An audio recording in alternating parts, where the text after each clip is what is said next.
जब आप उबला हुआ अंडा खाते हैं तो आपके शरीर में क्या होता है? पहली बाइट से ही एक झरना शुरू हो जाता है। जैसे ही ये शरीर में जाता है, शरीर अपनी जटिल मशीनरी दिखाता है। पेट के अंदर जर्दी और सफेदी के प्रोटीन युक्त टुकड़े एसिड के समुद्र से मिलते हैं। उनकी क्षमता को अनलॉक करने का पहला कदम।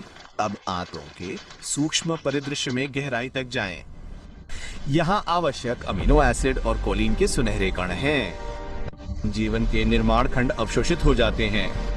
वे नाजुक विली से होकर रक्त प्रवाह में प्रवेश करते हैं और आपका हिस्सा बन जाते हैं। इस पोषक तत्व तरंग को घूमते हुए देखें। केंद्रित ऊर्जा का एक प्रवाह मस्तिष्क तक पहुंचता है, जहां तंत्रिकाएं स्पष्टता से प्रज्वलित होती हैं। उनके सिनेप्स नए उद्देश्य के साथ सक्रिय होते हैं।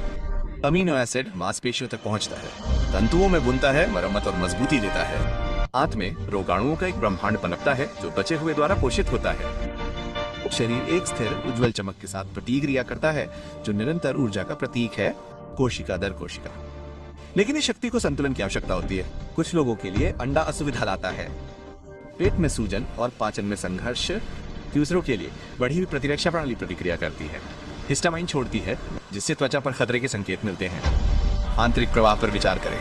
कणों की अधिकता धीरे धीरे महत्वपूर्ण मार्गों को संकीर्ण कर सकती है, जबकि अधिक सेवन से चयापचय की रोशनी कम हो सकती है, जिससे अंग थक जाते हैं।